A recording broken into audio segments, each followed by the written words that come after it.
Ya, selamat siang. Assalamualaikum warahmatullahi wabarakatuh. Yang pertama, terima kasih atas undangannya. Saya sudah bisa share bagaimana kemudian update yang ada di Komnas HAM, sekaligus juga menjelaskan bagaimana tugas dan wewenang Komnas dalam penyelesaian kasus ini. Begitu. Tapi sebelum saya berbicara soal Mandalika atau pengaduan yang ada, izinkan saya untuk kemudian menceritakan bagaimana permasalahan hak asasi manusia dalam konflik agraria. Karena ketika bicara Mandalika adalah bicara soal kebijakan agraria di Indonesia. Artinya hal-hal yang terkait dengan sistem pertanahan di Indonesia. Tidak hanya dari soal hukum saja, tetapi juga banyak hal terkait dengan tanah di Indonesia. Jadi saya mau menyampaikan bahwa dari tahun 2013 sampai dengan 2019, kami mencatat ada sekitar 407 konflik agraria. Jadi di tahun 2013 sampai 2019 ada sekitar 407 konflik agraria di 33 provinsi yang itu masuk ke Komnas HAM. Tentu saja angkanya ini akan jauh lebih besar gitu ya kalau kita mendata satu persatu. Karena apa? Seperti tadi yang disampaikan moderator bahwa tidak semua bisa mengakses atau kemudian kontak dengan Komnas HAM. Jadi catatannya Komnas HAM selama 6 tahun terakhir ada 407 konflik. Kok kalau kita bicara sektornya, konflik paling besar terjadi di sektor perkebunan. Ada 92 konflik perkebunan. Kemudian yang berikutnya setelah perkebunan itu adalah infrastruktur. Jadi soal bandara atau ya sekarang seperti kalau Mandalika kita asumsikan ada konflik atau sengketa begitu, berarti itu masuk dalam konflik infrastruktur. Terus kemudian barang milik negara, BMN. Ini kaitannya kalau kita konflik sederhananya adalah konflik antara misalnya lahan milik yang diklaim oleh TNI Polri dengan tanah yang diklaim oleh masyarakat. Itu satu contohnya. Yang kedua misalnya soal asrama polisi atau tentara yang kemudian dikuasai oleh keluarga dari penghuni asrama itu. Jadi kan kalau kita bicara soal asrama kan harusnya oleh polisi atau TNI aktif. Tetapi karena kemudian tata kelolanya masih perlu perbaikan, sehingga akhirnya berpindah tangan dan segala macamnya. Itu yang ketiga. Yang keempat, pertambangan. Kelima, kehutanan. Dan yang berikutnya adalah isu lingkungan hidup. Jadi agraria kaitannya dengan isu lingkungan hidup. Itu bicara soal sektornya. Terus bagaimana kemudian kalau kita bicara soal dampaknya? Artinya konflik tadi perkebunan, infrastruktur, BMN, pertambangan, kehutanan, dan lingkungan hidup kan tentu saja menghasilkan atau kemudian berdampak begitu. Nah, dampaknya yang paling banyak adalah kita bicara soal penggusuran, eksklusi, artinya penyingkiran atau marginalisasi masyarakat. Itu dampak yang paling kentara kalau kita bicara konflik agraria. Yang kedua adalah hilangnya kepemilikan lahan. Yang ketiga, hilangnya mata pencaharian. Yang keempat, dan ini saya kira juga harus menjadi perhatian penting bagi kita semua, adalah dampak yang ditimbulkan dari konflik agraria adalah konflik horizontal dan problem sosial. Berikutnya ada kehilangan tempat tinggal dan kerugian materi lainnya, rusak dan hilangnya hak ulayat atau ruang hidup. Ini kalau ada kaitannya dengan masyarakat adat. Kan banyak kemudian sekarang di Indonesia hutan adat yang tadinya dikuasai oleh masyarakat adat kemudian hilang karena diganti dengan perkebunan sawit atau kemudian diganti dengan yang lainnya, begitu, program atau pembukaan infrastruktur begitu, misalnya membelah jalan lintas Sumatera itu kan juga berpengaruh kepada hak ulayat atau hak masyarakat adat. Yang lain adalah pencemaran lingkungan dampaknya. Terus kemudian terhambatnya akses layanan publik dan kebebasan berekspresi. Ini kaitannya begini, banyak sekali konflik-konflik agraria ada, itu juga disertai dengan intimidasi atau ancaman. Ketika ancamannya macam-macam, ketika mau melapor Komnas HAM diancam, ketika mau bersuara di media atau di sosial media itu diancam dengan undang-undang ITE misalnya. Nah itu kan juga sedikit banyak menjadi dampak dari konflik agraria. Kemudian kalau kita bicara lingkungan, ada degradasi dan kerusakan ekologi. Terus berikutnya ada kriminalisasi, intimidasi, dan kekerasan. Saya kira ini beberapa dampak lanjutannya. Nah, apa sih sebenarnya yang menjadi akar konfliknya? Kalau kita bicara soal agraria. Yang tentu saja yang pertama adalah ini soal paradigma pembangunan yang bertumpu kepada ekstraksi atau eksploitasi sumber-sumber agraria, sumber daya alam.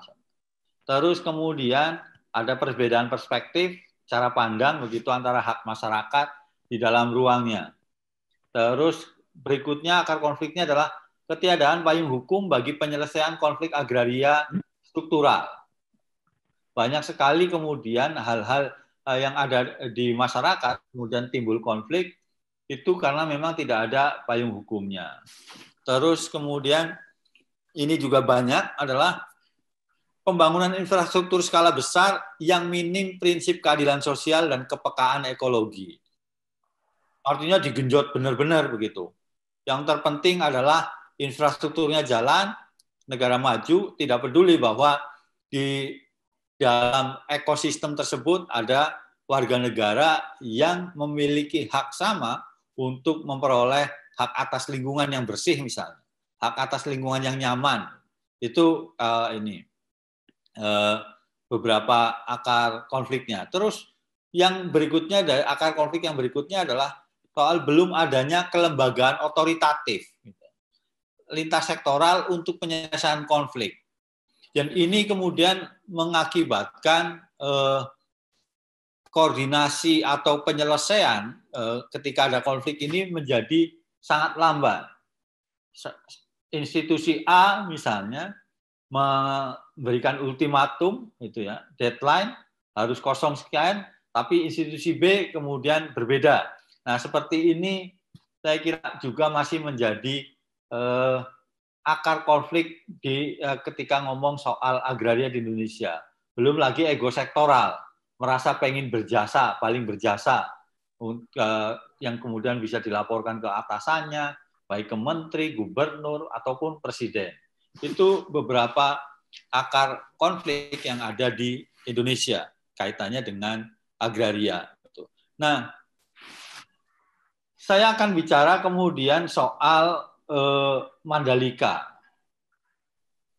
Memang betul bahwa Komnas HAM menerima pengaduan gitu ya dari Pak Miftah dan kawan-kawan dari kantor hukum 108 gitu ya. Ini kemudian Pak Miftah dan kawan-kawan ini bertindak untuk dan atas nama Saudari Justin Oktaringningsih ya. Ada 9 orang dalam pengaduan itu. Pada pokoknya mereka meminta soal permintaan perlindungan kepada Komnas HAM terkait adanya upaya penggusuran paksa lahan milik masyarakat atau milik kliennya seluas 70.000 meter persegi. Tadi kan kalau kita bicara soal Mandalika secara keseluruhan kan 1.000 hektar begitu ya. Nah ini yang kemudian sedang diupayakan oleh Pak Miftah dan kawan-kawan bersama teman-teman petani ini luasnya 70.900 meter persegi ada di Kecamatan Kute, Lombok Tengah. Gitu. untuk pembangunan lintasan sirkuit. Jadi pada pokoknya kemudian mereka mengadu soal upaya-upaya intimidasi atau penggusuran paksa, sementara atau padahal belum ada proses peralihan hak atau jual beli dengan ITDC dalam hal ini sebagai developer ya, pembangunan sirkuit Mandalika itu. Jadi belum ada, sederhananya belum ada perjanjian jual beli atau peralihan hak begitu, tapi sudah ada ancaman penggusuran. Padahal kalau memang benar-benar penggusuran itu terjadi, ya belum ada dasar hukum yang kemudian bisa membolehkan penggusuran itu berjalan. Bahkan meskipun sudah ada dasar hukumnya, kalau bicara soal hak asasi manusia tetap tidak boleh sembarangan. Harus ada prinsip-prinsip dan standar hak asasi manusia yang harus dipatuhi, harus dijadikan pedoman. Itu kira-kira aduan dari teman-teman dari kantor hukum 108 yang masuk ke Komnas. Tentu saja nanti Pak sepertinya ada di sini, jadi mungkin bisa bercerita lebih lengkap. Tetapi memang pasca kami menerima pengaduan, kami kemudian bertindak cepat gitu ya, dengan mengeluarkan surat keterangan tanda lapor (SKTL). Karena apa? Jelas kemudian begini, dalam SOP Komnas HAM, ketika ada aduan ancaman penggusuran itu menjadi prioritas. Karena apa?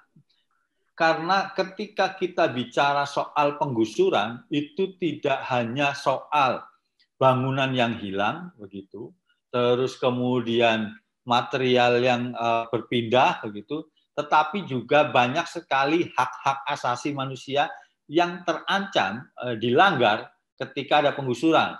Misalnya kemudian hak untuk hidup layak, kemudian hak untuk diperlakukan secara bermartabat, terus kemudian hak sosial.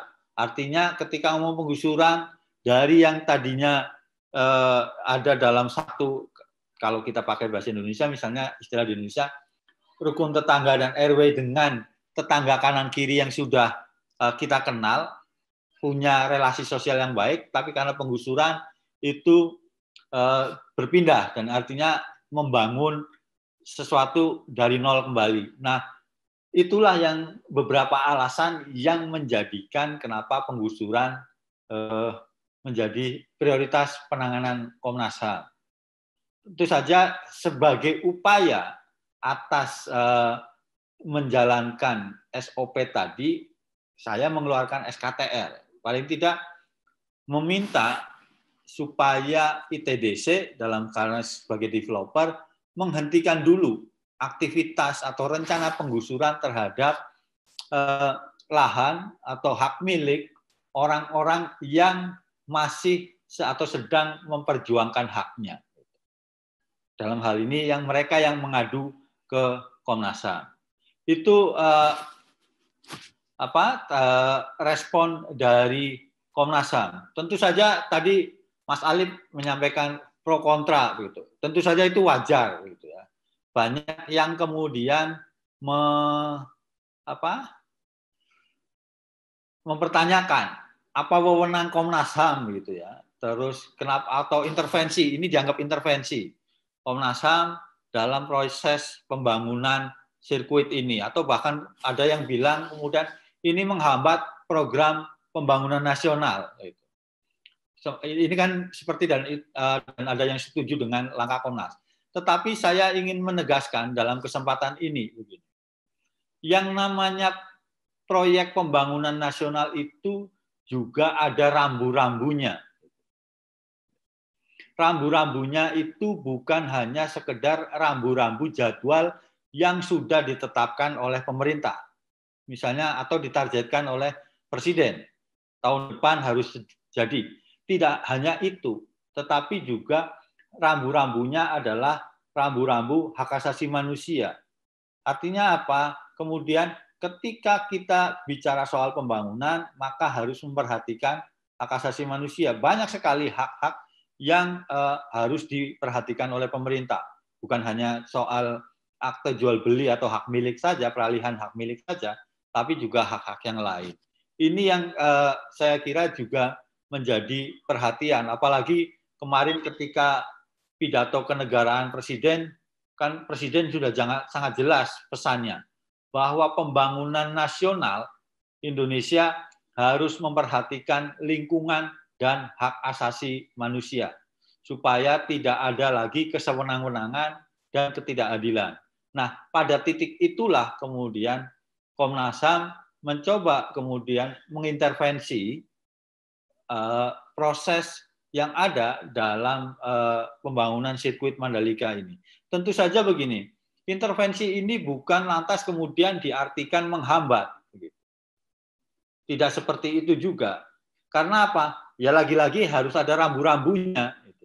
Jangan sampai ada konflik sosial.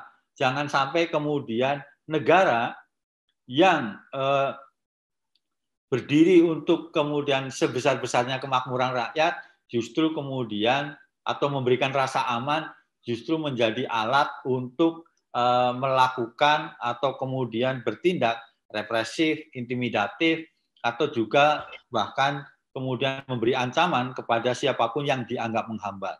Itu poinnya. Apakah ini intervensi? Tentu saja tidak. Karena apa? Komnas HAM berdiri atau operasionalnya atau berjalannya itu didasarkan pada undang-undang. Yang ini berlaku untuk semua yang ada di negeri ini. Ada undang-undang dasar, kalau kita ngomong hak asasi manusia, jangan lupa hak asasi manusia ada dalam konstitusi kita, Undang-Undang Dasar 1945.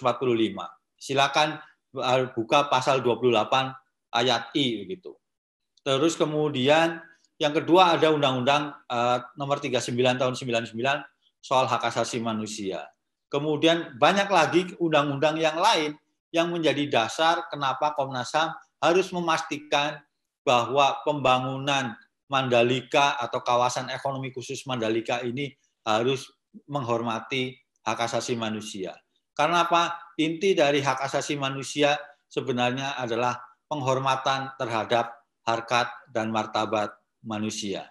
Jadi itu Mas Alip, pengantar dari saya untuk kita bisa diskusikan nanti. Saya kira nanti kita bisa tanya jawab supaya memperjelas. Tetapi posisi Komnas tentu saja memastikan bahwa hak asasi manusia harus menjadi standar dan prinsip dalam pembangunan yang ada di kawasan ekonomi khusus Mandalika. Saya kira itu. Terima kasih.